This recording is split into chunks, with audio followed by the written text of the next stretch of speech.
we got to give them their money's worth, and we've definitely upped the game for this tour. Was there any reluctance on anybody's part when you guys were thinking about doing this tour? Did anybody put a hand up and go, maybe it's a little bit too soon, guys?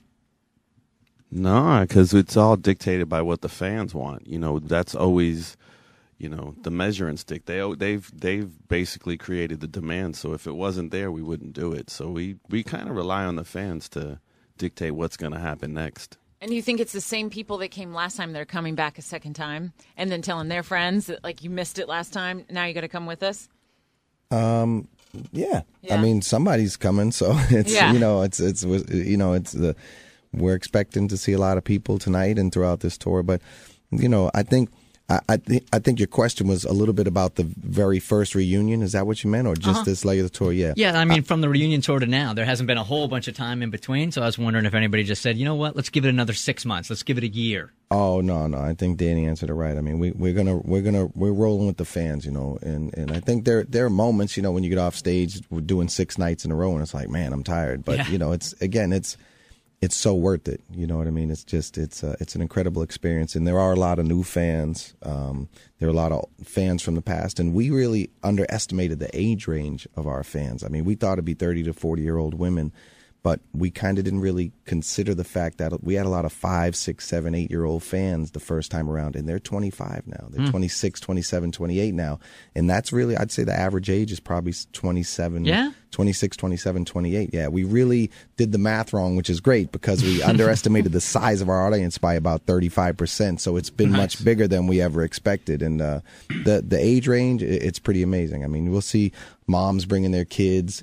We'll see teenage girls, a lot more guys, a lot of husbands are coming along now, and they say, dude, hated you when I was young, but I admit, I kind of did like you a little bit. I just, I couldn't really like a boy band, and stuff like that. I mean, it's pretty cool. It's a pretty great band. Yeah. Now you're older, it's a man band. That's right. It'd be a smart place for guys to go tonight, don't you think? Oh, my God, yes. I mean, guys are idiots if they don't go to your They show. should have been on that cruise. Is it crazy? Guys should have been on that cruise, man. There's about 50 guys on the cruise. About 25 of them were with their wives, and the other 25... I was on a sports radio. I was on ESPN radio in LA talking about the NBA playoffs about a week ago. And this guy called in, they're all calling in saying, you like the Celtics, get off the radio, man. All Laker fans and stuff. And this guy called in, he said, dude, I was on the cruise. I'm single and I brought 2 of my buddies. It was the most incredible weekend of my life. Yes. I love you guys.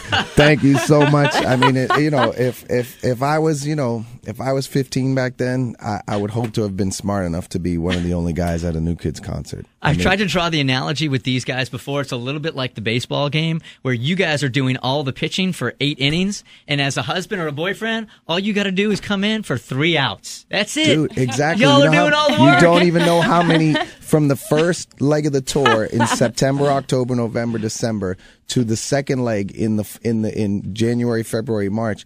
So many women came back to the shows pregnant. They were going home and getting pregnant. It's a beautiful thing. It's a beautiful thing. Trace right there. Look right here. There she is. I think she started before the tour. Well, guys, have a great time tonight. I asked Joe this the other day. I'll ask you guys the same thing. Is it better to be the first show on the tour, or is it better to be the last? Because, you guys are still working out the kinks maybe on the first one, but I could see that there's some excitement about being the first tour also. Is this a advantage for Atlanta? We're prepared. So when we did the first show in Toronto, I mean, it wasn't like it was the first show. It was just as good as any of the other shows. So I think it doesn't really matter where it's at. We're gonna bring it tonight, and we're ready and we're prepared. So more stuff will go wrong tonight than anywhere else, though. You think? Of course. It's like maybe somebody will stand a little too close to the pyro. And lose I all the stood hair too on close last night during the dress rehearsal. I'm telling you, I smelt bad stuff, man. I thought I don't have the thickest eyebrows to begin with, and I know they were reduced by about 60% last night. It's bad. You didn't see Atlanta Macy, eyebrow pencil on my forehead tonight to make up for it, and it may be grown back by the time I get to the next city. So, do you guys get even a little bit nervous? A little bit nervous before shows? Still?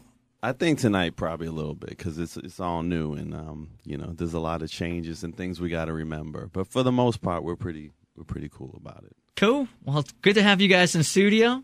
Good luck tonight. Thanks, I'm sure it's man. going to be great. Anything We're else very you want excited. to say to Jen? Everybody in Atlanta, if you don't have a ticket, get a ticket. Come sit on the lawn. The rain's going to stop right around. It's actually stopping now. The sun will be breaking through. It's going to be a beautiful sunset around 7:30, 8 o'clock, about 20 minutes before we come on. Get your ass to the show. It's going to be incredible. And Atlanta's always one of the best crowds. It's always one of the best crowds. So we're going to bring it to the South tonight. Why don't you give Jen about 30 seconds of your R&B? Jen and I are going to Bring it. Wow. Here it comes. Turn. Now she's getting confident. In the eyes. He already said, Jen, he already said he wants Waffle House. Now moves yours. Ask him. Now she's in the moment. Now she's in the moment. Bring it. Get your man. Get your man, Jen. Do what you got to do. Invite him. Guys, if you notice, Jen's turning a little bit pink right now. She's feeling a little shy. Don't want to embarrass her in front of a room full of people and millions of radio listeners, I should say. Hundreds. Dozens. Hundreds of thousands of millions. So what Jen and I are going to do is we're going to slip out while Danny does the liners for you guys. We're going to slip out to the other room and have some coffee so my breath can then be on par with hers. Perfect. And she won't feel so shy about her breath. Then we're going to discuss Waffle House. Okay. Jen's like, smother me and cover me.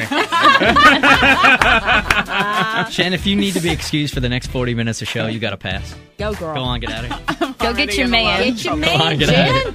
We got a good storyline working for tomorrow morning if you go. All right, you guys, thanks a lot, man. Have a great time tonight. Best interview since we got back together. Thanks, man. Thank you. Really? Thank you, seriously. Yeah, Thank thanks, you. guys. Really That's good. cool. He said best interview they've had in Atlanta this morning. Best interview of this tour so far. New Kids on the Block, the video and the audio of the best interview over the last 24 hours that they have had will be up online right now.